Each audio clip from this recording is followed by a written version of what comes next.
Now, let me go to infrastructure. We are really making good progress on our two-track strategy. You can ask my colleagues here. We had a great caucus discussion. Views were discussed, but the unity in our caucus that we all know that the worst outcome for the American people is for us to do nothing, I think every Democratic senator understands that. And every Democratic, once you understand that, you know that we must have unity. There are lots of members who would want to say, well, if I don't get this, I can't vote for the bill, or if I don't get that. But that can't happen if we're going to help the American people in the boldest, biggest legislation in a very, very long time that helps the middle class. Compare our bill to the Republican bill, their big major foray. Their foray was a tax cut on the very wealthy. Some statistics show the top 1% got 83% of their benefit. Our bill is aimed at the middle class and those struggling to get there in a variety of, in many, many different ways. And I really salute Joe Biden for putting it on the table, and I salute my colleagues for making new additions that they want to put in that bill.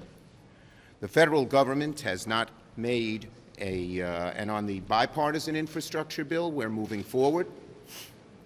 We had a report today. We had a report from Kirsten Sinema, and she is optimistic that we can get to the goal that I proposed, that we have legislation ready by Friday.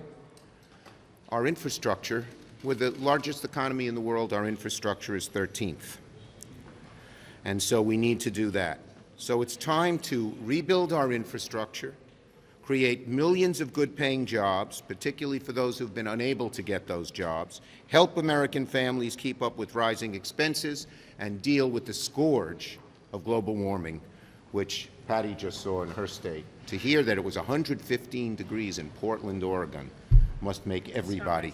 No, I know, but you were only 106 or something, right? They were 112, 115. 112, oh, okay. To hear that it was 115 degrees, which I just heard, even in the beautiful, cool, lovely place of Seattle on Puget Sound, sorry for my attempt at poetry, it just should be a warning signal to everyone that we have to act. So, we've all been talking with one another. The Budget Committee will meet tonight. I'm hopeful that we can come up with an agreement. I've been speaking to the White House on a daily basis. I've been speaking to my members all around the clock, and our plan is to move forward with both tracks.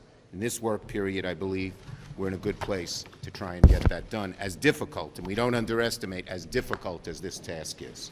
Senator Durbin.